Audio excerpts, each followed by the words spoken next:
Hi everyone and welcome to Kavish IAS. आज का जो हमारा टॉपिक है इंडिया श्रीलंका रिलेशंस, इसको हम डिस्कस करेंगे।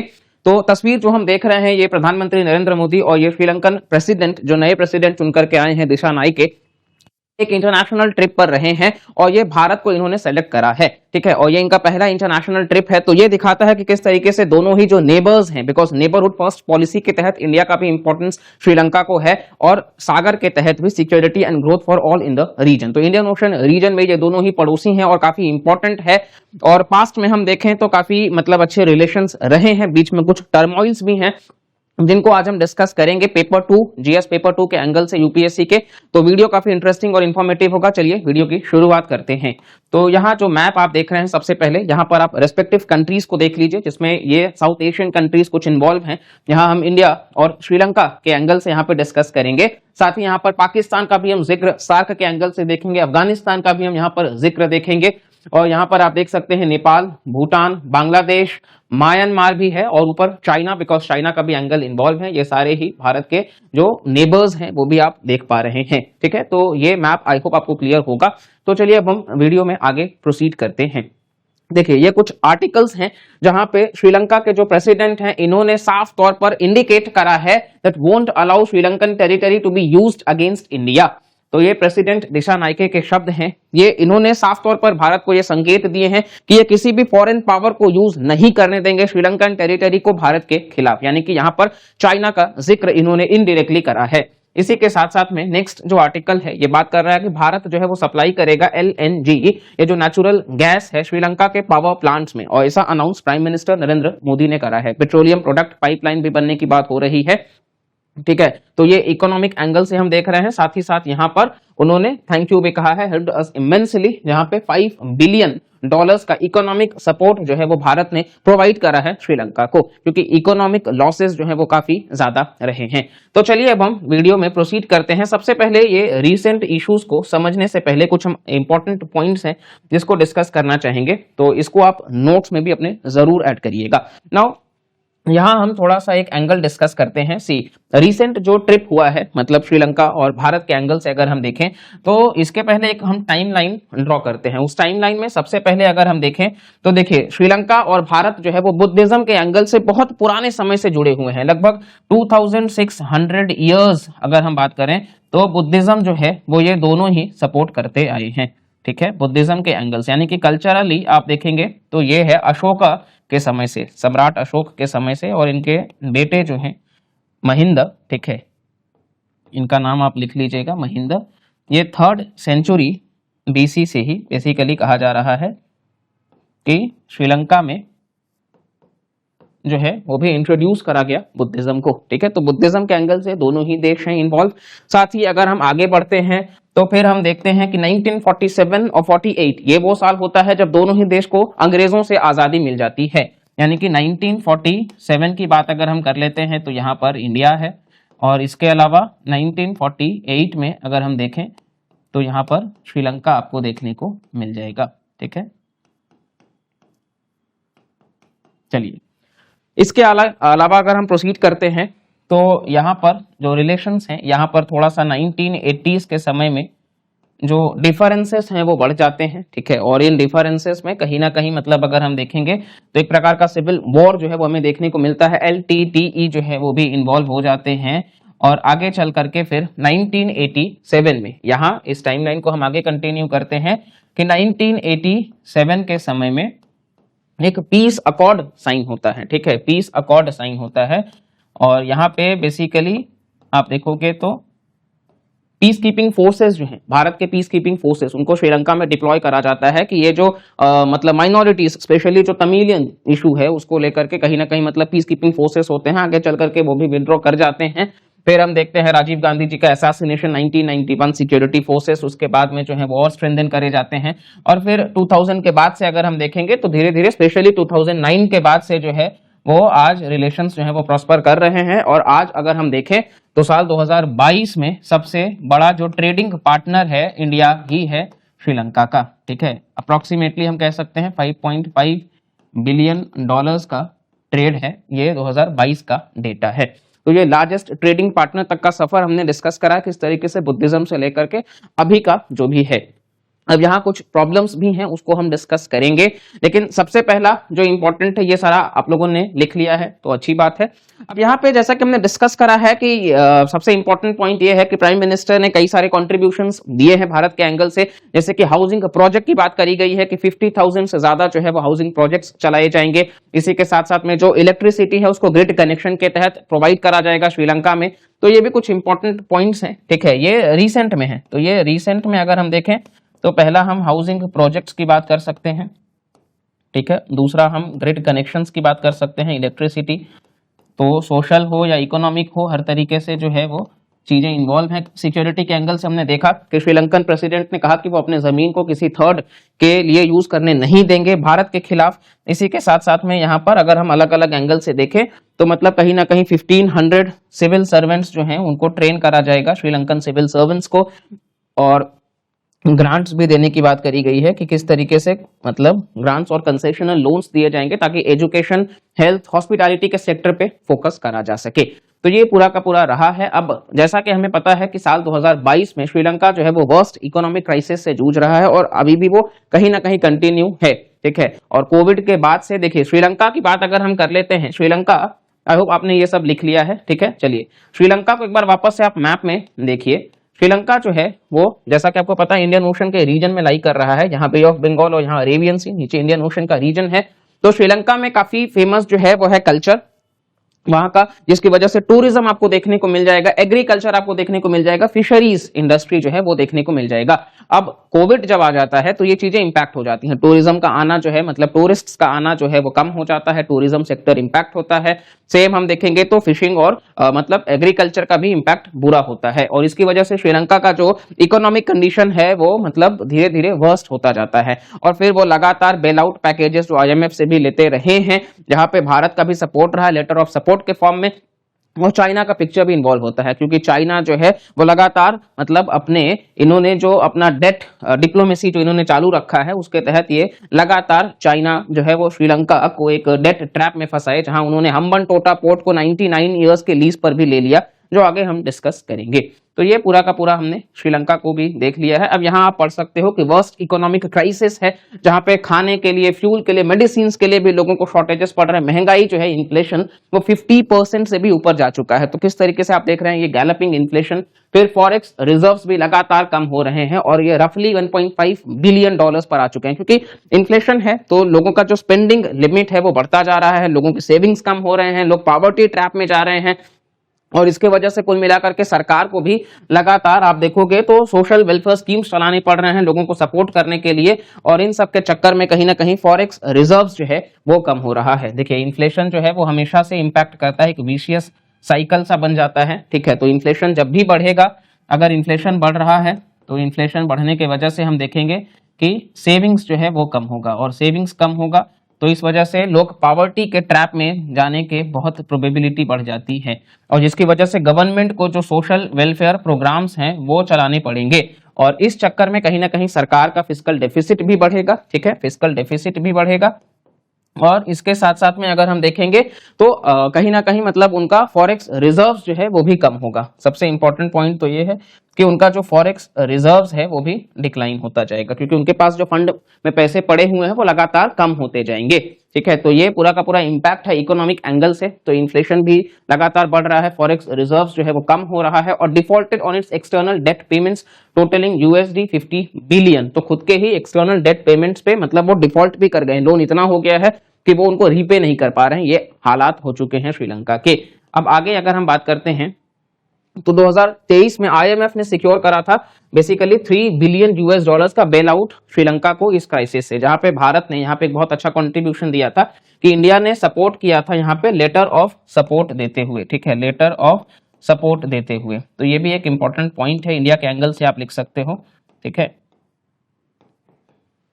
चलिए नेक्स्ट अब हम बात कर लेते हैं, यहाँ पे IMF ने भी मतलब बेल आउट पैकेज दिया है। अब जैसा कि हमने आपको कहा कि श्रीलंकन प्रेसिडेंट का भारत चुनना जो है वो वैसे तो साउथ एशियन नेबर्स हैं, तो ऑब्वियसली भारत जो है वो leader of the global south emerge हो रहा है, तो वो भारत को ही चुनेंगे।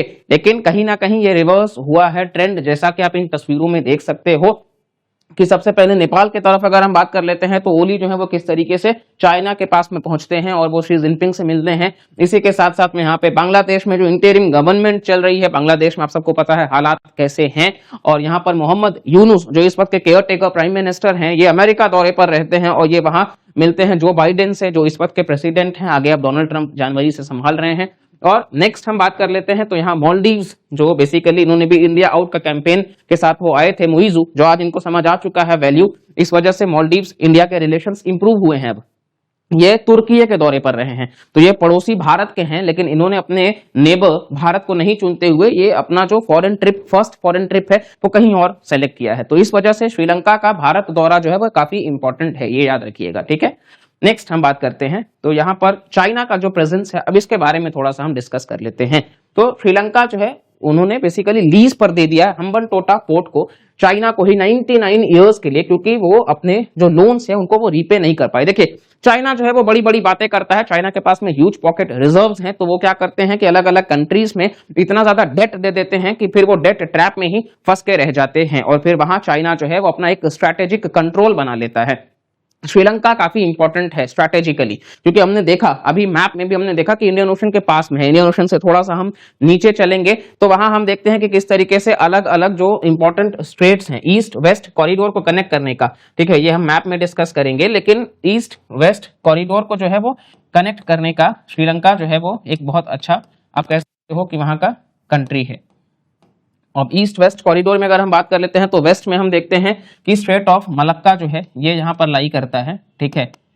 और इसी के साथ साथ में अगर हम बात कर लेते हैं तो ईस्ट वाले रीजन में भी अगर हम बात कर लेते हैं तो यहाँ पर वेस्ट में, माफी चाहेंगे, वेस्ट में जो है वो श्रीलंका के एंगल से, यहाँ पर हम वेस्ट का डिस्कस कर रहे हैं, तो श्रीलंका के एंगल से जब भी हम यहाँ पे वेस्ट की बात करेंगे तो यहाँ वेस्ट एशिया इन्वॉल्व होगा, ठीक है।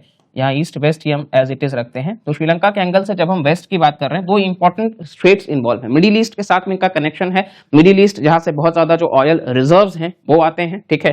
तो यहाँ हम देखेंगे कि किस तरीके से जो बाबल मंडप स्ट्रेट है, ठीक है, बाबल मंडप स्ट्रेट है, ठीक है, ये जो स्ट्रेट है ये भी काफी इंपॉर्टेंट है। ये रेड सी को गल्फ ऑफ एडन से कनेक्ट कर रहा है, ठीक है, ये रेड सी को गल्फ ऑफ एडन के साथ में कनेक्ट कर रहा है, ठीक है।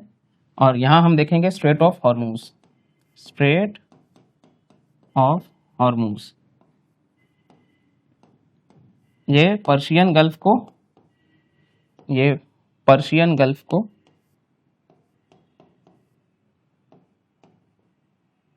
गल्फ ऑफ ओमान, ठीक है, पर्शियन गल्फ को गल्फ ऑफ ओमान। तो ये दो इंपॉर्टेंट स्ट्रेट्स हैं, यानी कि important sea lanes of communication, sea lanes of communication, SLOC। और वहीं ईस्ट में अगर हम देखते हैं तो यहाँ पर जो एक इंपॉर्टेंट स्ट्रेट है, स्ट्रेट ऑफ मलक्का, वो भी यहाँ पे लाई करता है आसियान नेशंस को कनेक्ट करते हुए, और ये गेटवे भी है आसियान नेशंस के लिए भी।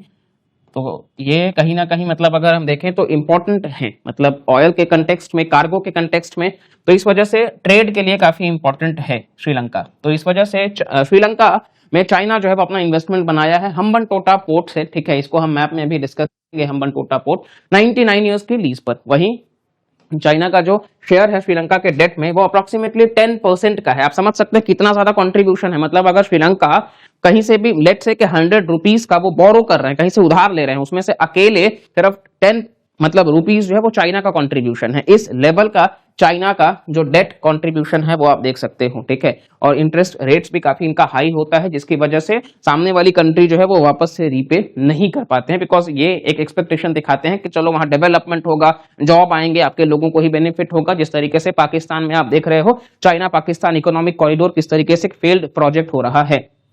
चलिए नेक्स्ट हम बात कर लेते हैं यहाँ पर। तो ये है वो मैप पोर्ट ऑफ हम्बनटोटा का, ये आप देख सकते हैं, ठीक है, ये पोर्ट ऑफ हम्बनटोटा। इसी के साथ साथ में पोर्ट ऑफ कोलंबो, यहाँ पर एक एयरपोर्ट डेवलप करने की भी बात चाइना ने करी है, ठीक है। तो यहाँ पर चाइना जो है वो बेसिकली अपना इन्वॉल्वमेंट जो है वो दिखा रहा है।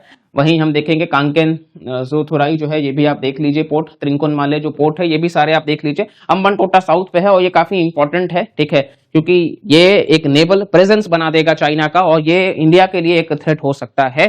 तो ये एक आप देख सकते हो मैप में। चलिए नेक्स्ट हम बात कर लेते हैं सिक्योरिटी कंसर्न्स तो 2019 में जो ईस्टर संडे बॉम्बिंग्स हुए थे वो भी थ्रेट ऑफ टेररिज्म दिखाते हैं, और टेररिज्म से ऐसा कोई देश नहीं है जो इंपैक्टेड नहीं है, तो इस वजह से उसके लिए सारे देशों को एक साथ आकर के लड़ना होगा। There is nothing called good और बैड टेररिज्म। अब नेक्स्ट हम बात कर लेते हैं कि भारत की तरफ से कौन कौन से इनिशिएटिव्स लिए गए हैं श्रीलंका के लिए। तो यहाँ पर जो इनिशिएटिव्स हैं उसमें सबसे पहला है कि असिस्टेंस ऑफ यूएसडी 4 बिलियन, मतलब लगभग 4 बिलियन यूएस डॉलर्स का भारत ने असिस्टेंस दिया 2022 में फाइनेंशियल क्राइसिस के समय। साथ ही साथ में क्रेडिट लाइंस जो है वो 1.5 बिलियन यूएस डॉलर्स का, ताकि ये अगेन सॉफ्ट लोन्स के फॉर्म में धीरे धीरे एजुकेशन, हेल्थ, इंफ्रा इनको डेवलप किया जा सके। करेंसी स्वैप एग्रीमेंट्स के तहत 400 मिलियन यूएस डॉलर्स का हुआ under SAARC framework. RBI report इसको आप मेंस में यूज कर सकते हो कि किस तरीके से करेंसी स्वैप अग्रीमेंट्स के तहत, दोनों ही देशों का करेंसी स्वैप अग्रीमेंट्स के तहत 400 मिलियन यूएस डॉलर्स तक का आप देखोगे सार्क फ्रेमवर्क के तहत, मतलब सार्क को रिवाइव करने का, जो एक फेल होता जा रहा है उसको भी रिवाइव करने का इनिशिएटिव यहाँ पे भारत ने और श्रीलंका ने मिलकर के लिया है। ये आप मेंस में दिखा सकते हो जब आप सार्क के ऊपर लिख रहे हो, और ये आरबीआई रिपोर्ट ने ही इंडिकेट करा है। साथ ही India agreed to defer repayment of Sri Lankan debt payments, तो भारत जो है वो रीपेमेंट करने की बात करा है, ठीक है, और श्रीलंका के डेट पेमेंट्स में। इस तरीके से भारत जो है वो लगातार सॉफ्ट लोन्स के फॉर्म में जो है वो हेल्प कर रहा है, ठीक है। नेक्स्ट हम बात करते हैं कि यहाँ पर इंफ्रास्ट्रक्चर प्रोजेक्ट्स, तो हाउसिंग प्रोजेक्ट्स ऑलरेडी हमने डिस्कस करा है। Construction of 50,000 houses, state workers regions, जो भारत मतलब तमिल ओरिजिन पीपल है, Indian Tamil origin people, 47,000 houses complete हो चुके हैं, ऐसा high commission of India in Colombo ने मेंशन करा है। तो 50,000 का जो टारगेट है उसमें से 47,000 जो है वो ऑलरेडी कंप्लीट हो चुका है, ऐसा high commission of India in Colombo का स्टेटमेंट है, ठीक है। तो आप इसको मेंस में बिल्कुल कोट कर सकते हो। नेक्स्ट है रेलवे डेवलपमेंट्स, तो यहाँ पे supply of railway rolling stock और रिहेबिलिटेशन ऑफ रेलवे लाइंस की बात करी गई है। Launch of free emergency ambulance services by India, तो इस तरीके से भारत जो है वो देखिए इतना मतलब बेहतर तरीके से हम सोशल सेक्टर चीजों पर काम करते हैं, एम्बुलेंस हेल्थ को लेकर के। नेक्स्ट यहाँ पर अगर हम बात कर लेते हैं तो उसके पहले आपके सामने ये जो तस्वीर है, बेसिकली हम कविश आईएएस के बारे में बात कर रहे हैं कि अगर आप में से कोई भी इंटरेस्टेड एस्पिरेंट है जो यूपीएससी 2026 या 27 या उसके बियॉन्ड आपको लगता है कि आपको यूपीएससी की तैयारी करनी है और आपको एक डिसिप्लिन वे में तैयारी करनी है, प्रीलिम्स से लेकर के मेंस और इंटरव्यू तक के सफर में आप चाहते हैं कि ये जो 1.5 साल 2 साल की जर्नी होती है, यहाँ आपके साथ में एक कोई मेंटर के फॉर्म में भी रहे, साथ ही साथ आपको एक लिमिटेड रिसोर्सेस मिले और आपको गाइड किया जाए हर प्रोसेस में, तो आप कविश आईएएस के साथ में जुड़ सकते हैं। यहाँ हमारे 2 सेंटर्स हैं कोलकाता में, एक वीआईपी रोड में और दूसरा हाजरा रोड में। डिस्क्रिप्शन में आपको बाकी डिटेल्स मिल जाएंगे, तो आप अगर इंटरेस्टेड हैं तो आप फ्री काउंसलिंग सेशंस भी मतलब बुक करा सकते हैं। साथ ही आप बाकी वीडियोस भी देख रहे हैं तो आपको कैसा लग रहा है वो भी आप कमेंट करके जरूर बताइएगा। नेक्स्ट हम बात करते हैं कि डेवलपमेंट असिस्टेंस, 2 ग्रांट्स की बात हमने कर ली है। कैपेसिटी बिल्डिंग, जिस तरीके से श्रीलंकन ऑफिशियल्स को Indian technical and economic cooperation programme के तहत, आईटीईसी प्रोग्राम के तहत ट्रेन करा जाएगा। नेक्स्ट हम बात कर लेते हैं कि मैरीटाइम सिक्योरिटी को लेकर के, तो जॉइंट एक्सरसाइजेस कंडक्ट किए जाते हैं। स्लीनेक्स एक नेवल एक्सरसाइज है और दोस्त जो कोस्ट गार्ड का एक्सरसाइज है इंक्लूडिंग मालदीव्स, तो ये इंपॉर्टेंट है प्रीलिम्स के लिए भी, ठीक है। श्रीलेक्स जो नेवल एक्सरसाइज है ये किसके बीच में है, तो भारत और श्रीलंका के बीच में, और वहीं दोस्ती ये भी भारत, श्रीलंका और मालदीव्स मिल जाते हैं, कोस्ट गार्ड एक्सरसाइज है, दोनों की तस्वीर आप देख सकते हैं। नेक्स्ट हम बात कर लेते हैं यहाँ पर तो कल्चरल इनिशिएटिव्स, जैसे कि रिकंस्ट्रक्ट करा जा रहा है कल्चरल साइट्स, जिसमें थिरुकेटेश्वरम टेम्पल जो मन्नार में है, ठीक है, वहां पर इसको रिस्टोर करा जा रहा है। साथ ही साथ डेवलप किया जा रहा है बुद्धिस्ट सर्किट, ताकि प्रमोट किया जा सके टूरिज्म को, ठीक है। गल्फ ऑफ मन्नार की बात जब आती है तो वहां पे आपको देखने को मिल जाएगा कोरल रीफ्स वगैरह भी, तो इकोलॉजिकली भी दोनों का साथ होना जरूरी है। साथ ही साथ अगर हम बात कर लेते हैं तो बेसिकली ड्यूगोंग जो एक स्पीशीज आपको देखने को मिल जाएगा वो भी एक इम्पॉर्टेंट है, ठीक है, ड्यूगोंग, तो इसके बारे में थोड़ा सा आप जाके पढ़ लीजिएगा, और ये वल्नरेबल के कैटेगरी में आता है, ठीक है, ये IUCN में वल्नरेबल के कैटेगरी में आते हैं।